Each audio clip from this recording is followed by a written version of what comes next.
শায়েখে শিবলি বলতেছেন, কি ব্যাপার, 3টা বছর থেকে তুমি এখানে কান্না করো? এবার ডাক দিয়ে বলতেছে, হুজুর আমি তো চোখে দেখি না, আপনি আগে পরিচয় দেন, আপনি কে? উনি বলতেছেন, আমি জামানার, বর্তমান জামানার সবচাইতে বড় ওলি শায়েখে শিবলি রহমাতুল্লাহি আলাই। আমি 3 বছর থেকে হজে আসি, 3 বছর থেকে আমি দেখতেছি তুমি এখানে শুয়ে শুয়ে কান্না করো। বলতেছে, হুজুর কি বলবো, আমি এই ঘটনা বর্ণনা করতে পারি না, বলতে গেলে আমি আমার হৃদয়কে বুঝ দিতে পারি না। 3 বছর নয়, 3 বছর নয়, 3 বছর নয়, 4 বছর থেকে আমি এই মাকামে ইব্রাহিমের মধ্যে পড়ে আছি। হুজুর কি বলবো, আমি কোনো খানা দানা খাই না। আমার যদি কারো মহব্বত লাগে, কেউ যদি আমাকে একটু খানা খাওয়ায় দেয় তাহলে আমি খাই, আর কেউ যদি না দেয়, আমার তো হাত নাই, আমি এমনি এমনিতে আল্লাহ তাআলার কাছে দোয়া করি আর কান্না করি আর ক্ষমা চাই। শায়েখে শিবলি বললেন, ঠিক আছে, তুমি কেন কান্না করে, কোন বিষয় ক্ষমা চাও, কি গুনাহ তুমি করেছো বলো? বলতেছে, হুজুর আরে আমি একেবারেই যখন ছোট ছিলাম, আমি কিচ্ছু বুঝি না, একেবারেই ছোট ছিলাম, আমার আব্বা একজন কাঠুরিয়া ছিল। এ বাবা বলেন না তার আব্বা কি ছিল? এ মহিলা মা বোনেরা গভীর মনোযোগ দিয়ে শুনবেন। যুবক সন্তান বলতেছে, আমার আব্বা একজন কাঠুরিয়া ছিল। উনি সারাদিন জঙ্গলার মধ্যে কাঠ কাটতেন, সন্ধ্যাবেলায় এগুলাকে বিক্রি করে এনে আমাদের সংসারটা চালাইতো। হঠাৎ করে আমার আব্বা রোগান্তর হয়ে আমার আব্বা দুনিয়ার থেকে বিদায় নিয়ে চলে গেল। আমি একেবারেই ছোট, আমি বুঝতাম না। আমার আম্মা তখন জঙ্গলার মধ্যে কাঠ কেটে কেটে কেটে কেটে বিক্রি করে আমাকে নিয়ে সংসার চালাইতো। আমার আম্মা আমার মুখের দিকে তাকায়া দ্বিতীয় আর কোনো বিয়ে শাদী করে নাই, জীবনের যৌবনটাকে শেষ করে দিছে। একটা পর্যায়ে যখন আমি বড় হয়েছি, আমি যখন বোঝা শুরু করলাম, আমি যখন বালক হয়েছি, আমি আমার আম্মাকে বললাম, আম্মা আপনি অনেক কষ্ট করেছেন, এখন আর আপনার কষ্ট করার দরকার নাই, আপনার ছেলে এখন করবে। ওই যে আমার বাবার যে কাঠুরিয়া যে ব্যবসা ছিল, আমি আবার সেই কাঠ কাটা আমি শুরু করে দিলাম। হুজুর আপনি বিশ্বাস করেন, সব কিছু ঠিকঠাক চলতেছিল। একটা পর্যায়ে গিয়ে আমার আম্মা আমাকে বলল, বাবারে বড় হয়ে গেছো, এখন তো তোমার বিয়ে শাদী করার দরকার, অনেক বড় হয়ে গেছো তুমি। হুজুর আমি চিন্তা করলাম, আসলেই আমার বিয়ে করার দরকার, বয়স হয়ে গেছে। আমার আম্মা আমাকে একটা মেয়ে দেখে আমাকে বিবাহ করাইয়া দিলেন। হুজুর আপনি বিশ্বাস করেন, যেদিন আমার আম্মা আমাকে বিবাহ করাইয়া দিলেন, ওই দিন থেকে আমি আমার মার সাথে আলাদা হয়ে গেলাম। আজকে আমার বউ আমাকে একটা কথা বলে, কালকে আমার মা আমাকে আর একটা কথা বলে। আমার মা আমার বউয়ের নামে বিচার দেয়, আমার বউ আবার আমার মার নামে বিচার দেয়। এ যুবক ভাই, বর্তমান আমাদের সমাজের মধ্যে এরকম আছে না নাই? আরে হাজার হাজার যুবকের জীবনটা এভাবে নষ্ট হয়ে যাইতেছে। বউয়ের কথা শুনলে মা বেজার, মার কথা শুনলে বউ বেজার। যুবক কোন দিকে যায়? ডাক দিয়ে বলতেছে, হুজুর এভাবে একের পর এক প্রত্যেক দিন আমি একটা করে সমস্যা সমাধান করি। আজকে বউ একটা কথা বলে, কালকে আমার মা একটা কথা বলে, এগুলা শুনতে আমার একেবারেই ভাল লাগে না। হুজুর আপনি বিশ্বাস করেন, একদিন সকালবেলা আমি কাঠ কাটার জন্য বাড়ি থেকে বেরোয় গেলাম। আমি আমার স্ত্রীকে বললাম, বিবি রে আজকে দুপুরে আমি খানা খাওয়ার জন্য আসবো না, তুমি একটু খাবারটাকে দুপুরে আমার জঙ্গলার মধ্যে পৌঁছায়া দিবা, ওইখানে খানা খাবো, রাত্রের বেলায় একসাথে বাড়িতে আসব। আমি কাঠ কাটার জন্য জঙ্গলার মধ্যে চলে গেলাম। সারাদিন পরিশ্রম করে কাজ করে দুপুরা দুপুরি যখন হলো, আমি একেবারেই ক্লান্ত হয়ে গেলাম, আমার শরীরটা আর চলে না। রাস্তার দিকে তাকায় আছি, দেখি আমার বিবি আমার জন্য খানা নিয়ে আসে না। তাকায় থাকি, খানা নাই, খানা নাই। খিদার যন্ত্রণায় আর থাকতে পারি না। এরপরেও আমি আমার কাজ চালায় গেলাম, সন্ধ্যা পর্যন্ত কাজ করলাম। আমার স্ত্রী আর খানা সেদিন আমার জন্য নিয়ে আসে না। সন্ধ্যাবেলায় এই কাঠ খড়িগুলো আমি মাথায় করে নিয়ে বাজারে বিক্রি করলাম। সারাদিন কোনো কিচ্ছু খাই নাই, স্ত্রী আমার জন্য খানা নিয়ে যাই নাই। সন্ধ্যাবেলায় বিক্রি করে বাড়ির দরজার কাছে গিয়েই আমি আমার বিবিকে ডাক দিছি, বিবিরে তাড়াতাড়ি করে কি আছে না আছে আমাকে খাবার দাও। কিন্তু হুজুর আপনি বিশ্বাস করেন, এই কথা যখন বলছি, আমার বিবি বলে যে না, আজকে বাড়িতে কোনো রান্না বান্না করি নাই। হুজুর আপনি বিশ্বাস করেন, যেই মাত্র বিবি আমাকে বলছে বাড়িতে কোনো রান্না বান্না হয় নাই, আমার মিজাজটা একেবারেই গরম হয়ে গেছে। দুপুরে তোমাকে খানা নিয়ে যাইতে বলছি, তুমি দুপুরে খানা নিয়ে যাও নাই, এরপরেও তোমাকে কিছু বলি নাই। সারাদিন কাজ করার পরে ক্লান্ত শরীরে সন্ধ্যার সময় বাড়ি এসে খানা চাইছি, এখন বলতেছো যে না খানা পাক করি নাই। কেন খানা পাক করলা না, কি হয়েছে?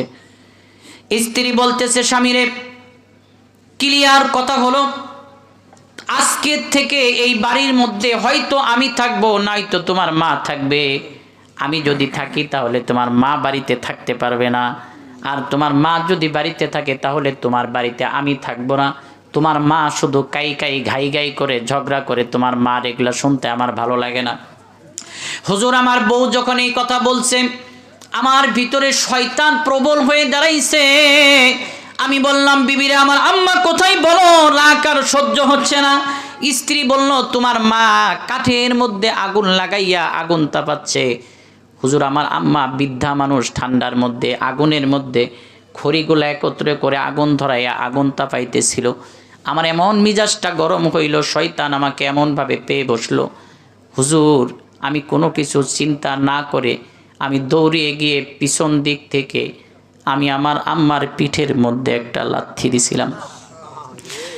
হুজুর আমি আমার আম্মার পিঠের মধ্যে একটা লাথি মারার কারণে আমার আম্মা বৃদ্ধা মানুষ আগুনের মধ্যে মুখ থাপড়ে পড়ে গেছে।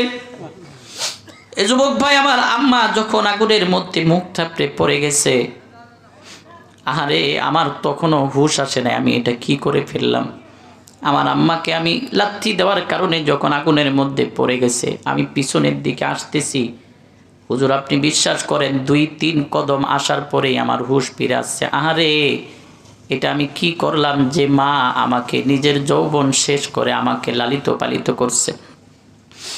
হুজুর আপনি বিশ্বাস করেন সাথে সাথে আমি পিছনের দিকে চলে গেছি। আমি আমার আম্মাকে আগুনের ভিতর থেকে টান দিয়ে আমি উপরে তুলছি, কিন্তু আফসোস হুজুর আমি আমার আম্মাকে যখন আবার আগুনের ভিতর থেকে তুলেছি, হুজুর আমি দেখি আমার আম্মা আর দুনিয়াতে নাই, দুনিয়ার থেকে আমার আম্মা বিদায় নিয়ে চলে গেছে। আমার আম্মা দুনিয়ার থেকে বিদায় নিয়ে চলে গেছে। হুজুর আমি আর নিজেকে ক্ষমা করতে পারি না, আমি আর নিজেকে নিয়ন্ত্রণ করতে পারি না, আমার কোনো কিছু ভালো লাগে না, কাউকে কোনো কিছু আমি বলতে পারি না। হুজুর আপনি বিশ্বাস করেন গোপনে গোপনে আমার কয়েকজন বন্ধু বান্ধবকে ডাক দিয়ে আমি আমার মাকে গোসল করাইছি। গোসল করানোর পরে আমার মাকে আমি নিজের হাতে দাফন করেছি। আমি আমার মাকে দাফন করার পরে কবরের কাছ থেকে আমি আর হাঁটতে পারি না, আমি সামনের দিকে আগাইতে পারি না। আমার শুধু মনে হয় আরে আমি আমার মাকে নিজের হাতে হত্যা করে ফেললাম। কি জবাব দিব আমি আল্লাহ তাআলার কাছে? হুজুর আমি কোনো রকমে আমার মাকে দাফন করে বাড়ির মধ্যে আসছি। আসার পরে যেই মাত্র আমি আমার স্ত্রীর চেহারাটা দেখছি, দেখার পরে আমার আর ভালো লাগে না।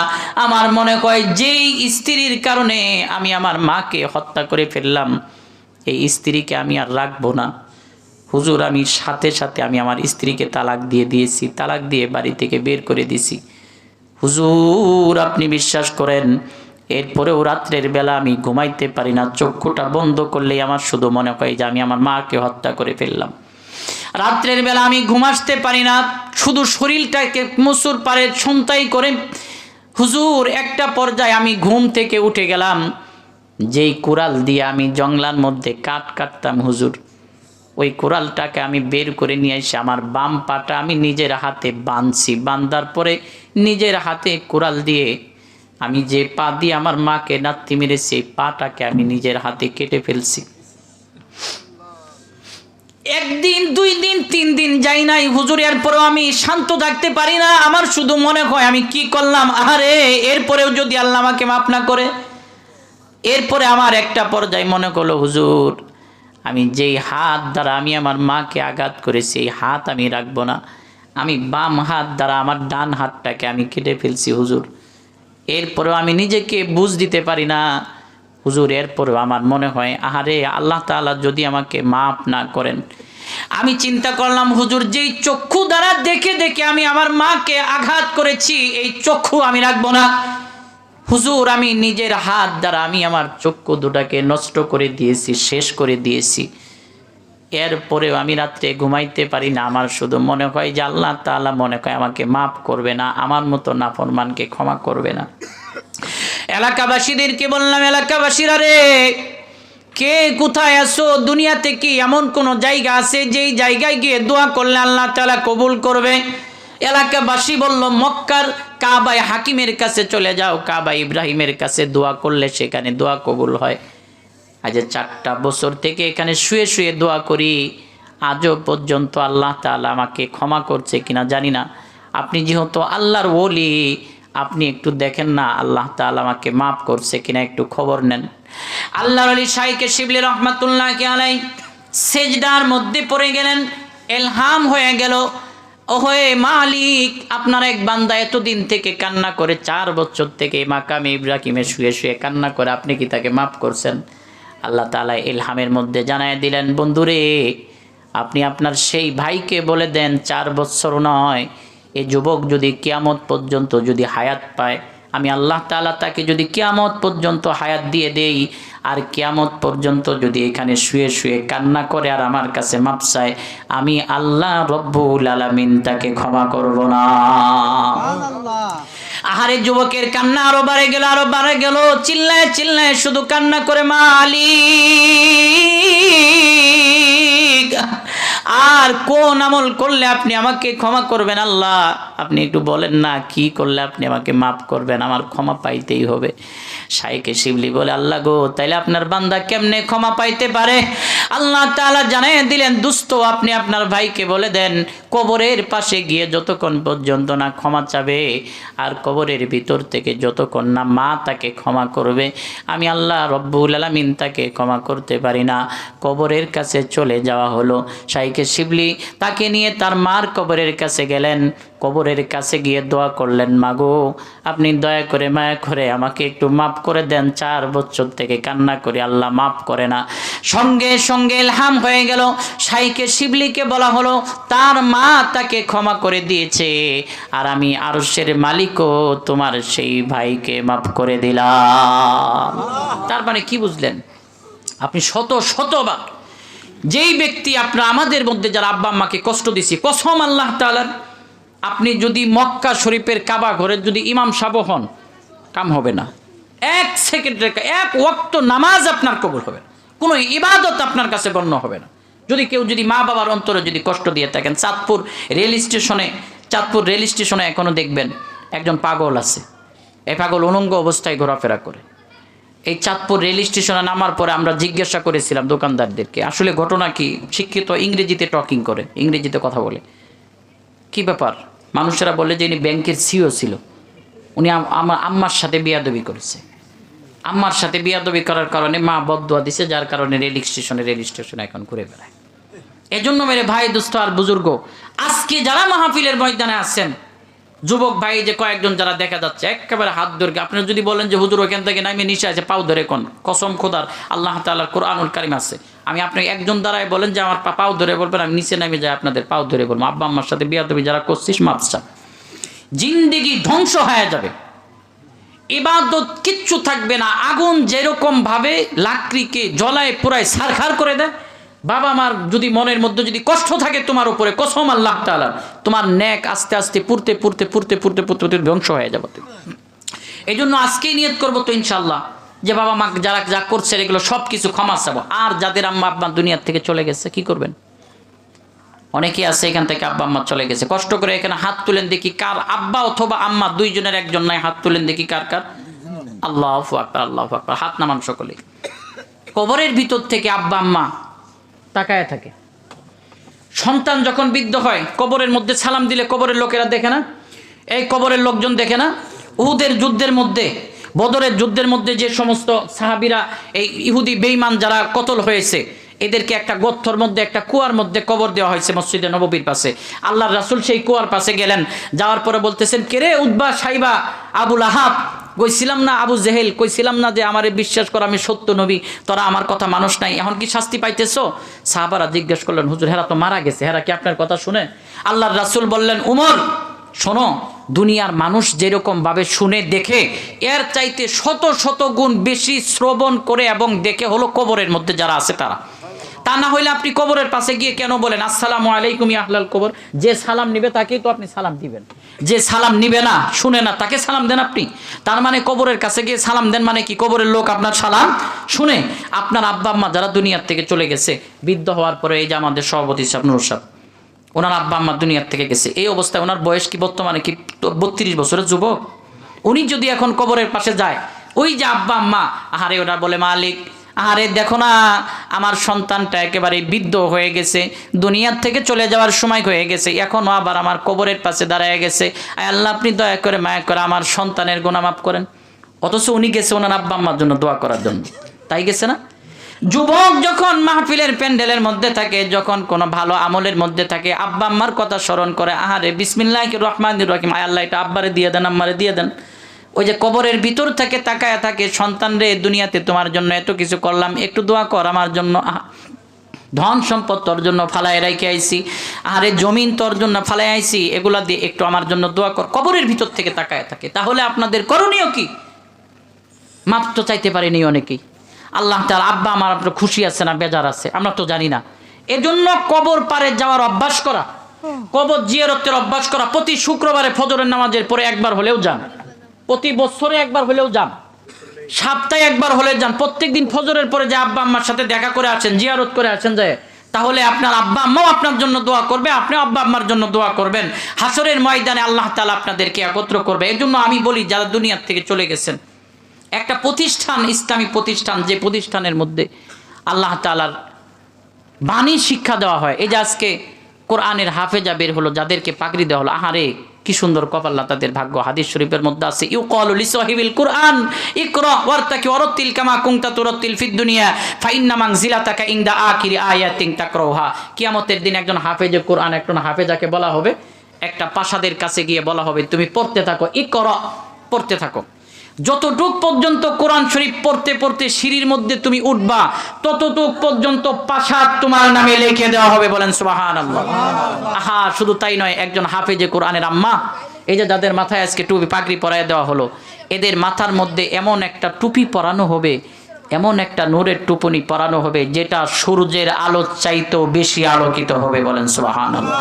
ইয়াকুতের পাথরের মধ্যে তাদের হাফেজে কোরআনের আব্বা আম্মাকে বসানো হবে। এখন কথা হচ্ছে, আরে আমার ফুলা তো হাফেজ না, আমার নাতিন তো হাফেজা না, আমার উপায় কি? এরও একটা রাস্তা হলো, আল্লাহ তাআলা বলছেন যারা হাফেজে কোরআনকে মহব্বত করবে, যারা হাফেজে কোরআনের ভায়া হবে, হাফেজে কোরআনের সহযোগী যারা হবে, তাদেরকেও আল্লাহ তাআলা এই হাফেজে কোরআনের মতো সম্মান কিয়ামতের ময়দানে দিয়ে দিবে। বলেন সুবহানাল্লাহ। কেমনে অংশগ্রহণ আপনি করবেন? অংশগ্রহণ কেমনে করবেন? যে মাদ্রাসার মধ্যে তারা লেখাপড়া করতেছে, এই মাদ্রাসার আর্থিকভাবে পরামর্শ দিয়ে, সময় দিয়ে, যে সাইটগুলো অর্থ দিয়ে সহযোগিতা করবেন। এই মাদ্রাসা যতদিন পর্যন্ত থাকবে আল্লাহ তাআলা ততদিন পর্যন্ত এর একটা ফেজা, এর একটা নেকি আল্লাহ তাআলা আপনার আমার আমলনামার মধ্যে ঢুকায় দিবে।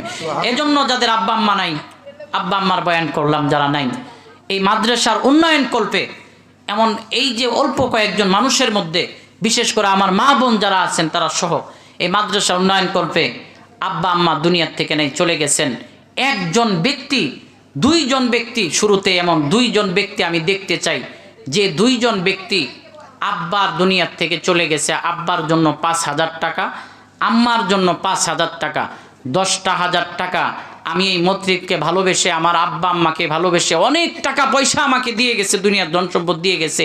আজকে আব্বা আম্মা দুনিয়াতে নাই। এই শীতের মধ্যে আমার আব্বা আম্মা কবরের মধ্যে কেমনে আছে আমি জানি না। আমি 10,000 টাকা আপনার হাতে আমি দিয়ে গেলাম, নগদ হোক বাকি হয় আপনাকে দিয়ে দিব। আমি মুসাফির মানুষ, সুদূর বগুড়ার থেকে আসছি, আমি আপনাদের জন্য দোয়া করে যাব, আপনাদের আব্বা আম্মার জন্য দোয়া করে যাব। আল্লাহ তাআলা যাতে আপনাদের আব্বা আম্মাকে জান্নাতুল ফেরদাউস নসিব করে, চিল্লায় বলেন আমিন।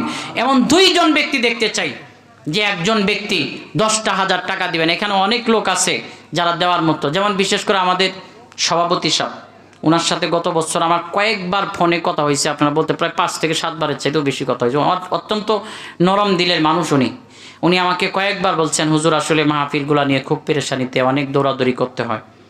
হ্যাঁ, আমাদের সভাপতি সাহেবের আব্বা আম্মাও কিন্তু নাই, আছে? আমাদের সভাপতি সাহেবের আব্বা আম্মা চলে গেছে, অনেক নরম দিনের মানুষ। সভাপতি সাহেব মাদ্রাসায় সব সময় আমাকে, নুরজামাল ভাই আমার বন্ধুবর্গ লোক, উনি আমাকে বলছেন যে পর্যন্ত সরমণি দেন। তো সভাপতি সাহেব আছেন, আমি আশা করব যে সভাপতি সাহেব কিছু একটা বলবে। এরপরে আমাদের প্রধান মেহমান সাহেব আছেন, উনিও অত্যন্ত নরম দিলের মানুষ, জাহাঙ্গীর আলম সাহেব। উনি আছেন না, চলে গেছেন? আমি 5,000 টাকা দেবো ইনশাআল্লাহ। নারায়ে তাকবীর। তবে সভাপতি সাহেব আলহামদুলিল্লাহ, আমাদের মাদ্রাসার সভাপতি সাহেব 5,000 টাকা করছেন দান। সকলে বলেন আল্লাহু আকবার। রব্বুল আলামিন, আল্লাহ আজকের মাহফিলের সভাপতি সাহেব জনাব মোহাম্মদ নুরুল ইসলাম নুরু সাহেব, আল্লাহ ওনার আব্বা আম্মা দুনিয়া থেকে চলে গেছেন। রব্বুল আলামিন, আমরা জানি না তার আব্বা আম্মার কবরের ভিতরে এখন কি অবস্থা আছে গো আল্লাহ। রব্বুল আলামিন, আপনার হাবিবের ঘরকে ভালোবেসে 5,000 টাকা করছেন দান। রব্বুল আলামিন, আপনি মেহেরবান, আপনি আপনার বান্দার দানকে কবুল আর মঞ্জুর করে নেন। বাবা মার কবরটাকে জান্নাতের টুকরা বানাইয়া দেন। সকলে বলেন আমিন। আর আমাদের আর একজন ব্যক্তি দেখতে চাই, আমাদের জাহাঙ্গীর আলম সাহেব। উনি আছেন না, চলে গেছেন? প্রধান অতিথি উনি প্রধান অতিথি সাহেব শামসুল হক। নারায়ে তাকবীর। আমাদের কি আমাদের 5,000 প্রধান অতিথি সাহেব, নগদ 5,000। আমাদের প্রধান অতিথি সাহেব জাহাঙ্গীর আলম সাহেব, উনি নগদ 5,000 টাকা নগদ দান করছেন। সকলে বলেন আমিন। শামসুল আলম 5,000। কি এটা? এটা সভাপতি সাহেব 5,000 নগদ। আর সভাপতি সাহেব 5,000 নগদ। আর আমাদের প্রধান অতিথি, এই যে প্রধান মেহমান যিনি জাহাঙ্গীর আলম হেপি সাহেব, উনি নাই? উনি 5,000 টাকা, 2,000 টাকা নগদ দিচ্ছে, আর 2,000 টাকা 3,000 টাকা পরে দিবে। মাশাআল্লাহ, 2,000 টাকা নগদ, 3,000 টাকা পরে দিবে। আর রব্বুল আলামিন, আল্লাহ আপনার বান্দা লেখেন আল্লাহ জাহাঙ্গীর আলম সাহেব, উনি মেম্বার। এই মাদ্রাসাকে ভালোবেসে মহাব্বত করে আল্লাহ 2,000 টাকা নগদ দিয়ে 3,000 টাকা বাকি রাখছেন। আল্লাহ এই টাকাগুলোও তাড়াতাড়ি পরিশোধ করার মতো তৌফিক দেন। আল্লাহ বেশি বেশি দান সদকা করার মতো তৌফিক দান করেন। সকলে বলেন আমিন। আরো একজন আমাদের আগে যারা আছে, যাদেরকে ধরলে আমাদের মাদ্রাসার ফায়দা, এই যে আমাদের প্রধান অতিথি, উনি শামসুল ইসলাম সাহেব। হ্যাঁ, উনি হুজুর নগদ 2,000, বাকি 3,000। আল্লাহু আকবার। আমাদের শামসুল ইসলাম সাহেব নগদ কত? 2,000। 2,000 টাকা বাকি রাখছে, 3,000 টাকা। আল্লাহ তাআলা ওনাকে ওনার জীবনের সমস্ত ভুলগুলাকে মাফ করে দিয়ে ওনার কবরবাসী যারা আছে সকলকে আল্লাহ তাআলা যাতে মাফ করে দেন। সকলে বলেন আমিন। এখন আমাদের সামনে যারা আছেন, আপনাদের মধ্য থেকে ধন সম্পদ থাকার জায়গা না, এত সুন্দর সুন্দর কাপড় চোপড় নিয়ে আমরা বসে আছি, একটা সময় থাকবে এগুলো আমার কিচ্ছু থাকবে না। সব কিছু খুলে রেখে আপনার টাকা পয়সা বাড়ি গাড়ি এগুলো কোনো কিছুই কি থাকবে? আজকে এখানে আছেন, এখান থেকে উঠে বাড়ি যাইতে পারবো না পারবো কোনো নিশ্চয়তা আছে?